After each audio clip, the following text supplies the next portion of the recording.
Doesn't get much better than a what, Jalen? Wallace. I hate to show shade to the Miami Heat and my fantasy coach, Eric Spoelstra, Jay Will, and Maria Taylor and Woj, but this is extremely impressive by the Milwaukee Bucks. And we talked about what Drew Holiday's addition would actually mean. He stabilized their lineup.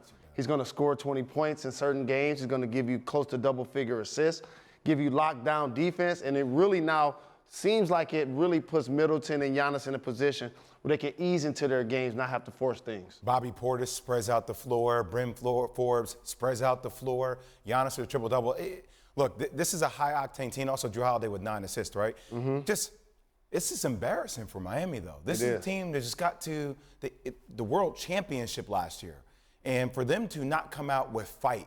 We've seen Boston, by far, not in the favorite against the Nets, right? Came out and fought. We didn't see Miami come out and fight. And this is a Milwaukee team that thought they were better built for the playoffs in the regular season. That was the knock on them the last couple of years, that they were going to have more offensive weapons to complement Giannis Antetokounmpo, Chris Middleton, and you saw that in the series. Now they're down Dante DiVincenzo, one of their starters for the rest of the postseason.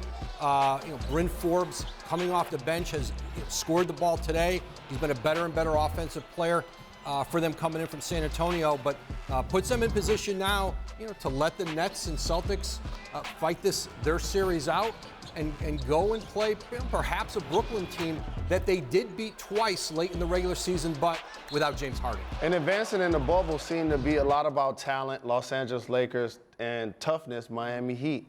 And 3 players last year that were really high performing for the Miami Heat that just weren't there this year. Goran Dragic averaged 20 last year before he got hurt. Mm-hmm. Tyler Hero made a name for himself last year, and Duncan Robinson has become one of the best knockdown shooters in the entire NBA. There was always concern that Miami and the Lakers, who were going to have the shortest offseason of anyone else, you would see that take its toll over the course of the year.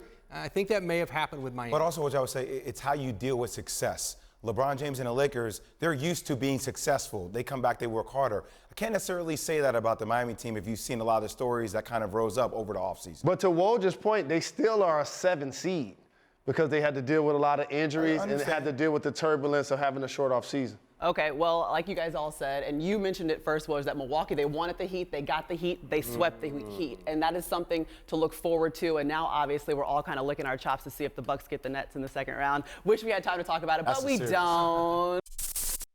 Thanks for watching ESPN on YouTube. For live streaming sports and premium content, subscribe to ESPN+.